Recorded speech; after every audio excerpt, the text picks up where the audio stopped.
शरीर से पूरी तरह अपंग, व्हील चेयर पर बैठा ये इंसान, जिसका शरीर तो पूरी तरह बेजान था, लेकिन दिमाग एक आम आदमी से कई गुना ज़्यादा ताकतवर था। Steven Hawking. जब वो महज 21 साल के थे तब डॉक्टर्स ने पाया कि उनको एक लाइलाज बीमारी है।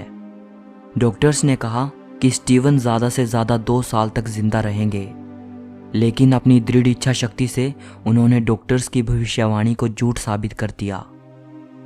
इस वीडियो को आखिर तक ज़रूर देखना। आप इस महान वैज्ञानिक के बारे में 21 ऐसी बातें जानोगे जो वाकई आपको हैरान कर देंगी। नंबर 21। एक इंटरव्यू में स्टीवन हॉकिंग से पूछा गया कि उनकी नज़र में संसार का सबसे दिलचस्प रहस्य क्या है। स्टीवन हॉकिंग ने जवाब दिया, औरतें। उन्होंने हंसते हुए कहा कि उनके लिए औरतें एक अबूझ पहेली हैं। नंबर 20। स्टीवन हॉकिंग के जन्म और मृत्यु से एक बड़ा संयोग जुड़ा हुआ है। जिस दिन ग्रेट साइंटिस्ट गैलीलियो गैलीली की मृत्यु हुई थी, उससे पूरे 300 साल बाद 8 जनवरी 1942 को स्टीवन हॉकिंग का जन्म हुआ था और दुनिया के सबसे महान साइंटिस्ट एल्बर्ट आइंस्टाइन के बर्थडे वाले दिन स्टीवन की मृत्यु हुई। गजब की बात यह है कि ये तीनों ही अपने समय के सबसे महान साइंटिस्ट रहे। नंबर 19। 2010 में दिए एक इंटरव्यू के दौरान उनसे पूछा गया कि आप अपने बच्चों को क्या सलाह देना चाहेंगे। प्रोफेसर हॉकिंग ने जवाब में कहा, मैं अपने बच्चों को यहाँ 3 अहम सलाहें देना चाहूँगा। पहली, याद रखना, हमेशा ऊपर सितारों की तरफ देखना, नीचे पैरों की तरफ नहीं।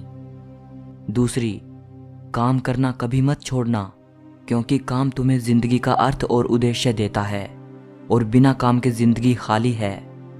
तीसरी, अगर किस्मत से कभी तुम्हें तुम्हारा प्यार मिल जाए तो उसे कभी मत छोड़ना। नंबर 18। स्टीवन हॉकिंग एक मीडियोकर स्टूडेंट थे। सन 2010 में उन्होंने कहा था कि वो 8 साल का होने तक पढ़ना भी नहीं सीख पाए थे और ग्रेड स्कूल से लेकर उनके ऑक्सफोर्ड जाने तक वो एक लेजी स्टूडेंट थे। I wasn't the best student at all. My handwriting was bad and I could be lazy. Number 17। एक मीडियोकर स्टूडेंट होने के बावजूद स्टीवन को उनके स्कूली दिनों में आइंस्टाइन कहा जाता था, क्योंकि उनको स्पेस टाइम यूनिवर्स के बारे में गजब की अंडरस्टैंडिंग थी। नंबर 16। एक इंटरव्यू जो ब्रिटिश न्यूज़पेपर द गार्डियन में पब्लिश हुआ था। इस इंटरव्यू के दौरान स्टीवन हॉकिंग ने कहा था कि हमारा दिमाग एक कंप्यूटर है और ये कंप्यूटर तब काम करना बंद कर देता है जब इसके कंपोनेंट्स फेल हो जाते हैं। इसी को मृत्यु कहते हैं।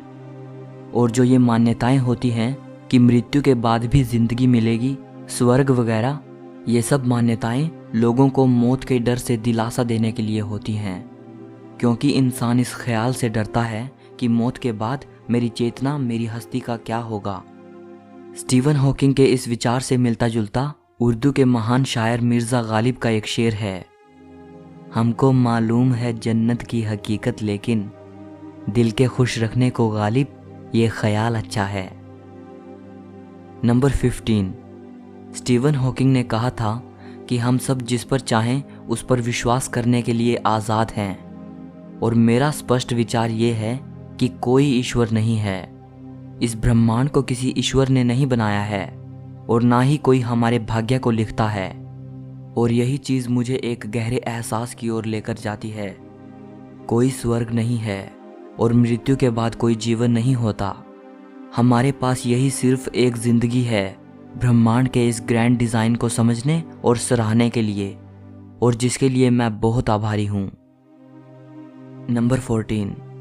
कैथोलिक चर्च के पोप जॉन पॉल हॉकिंग की बातों का समर्थन नहीं करते थे, क्योंकि दोनों की आइडियोलॉजीज एक दूसरे से अलग थी।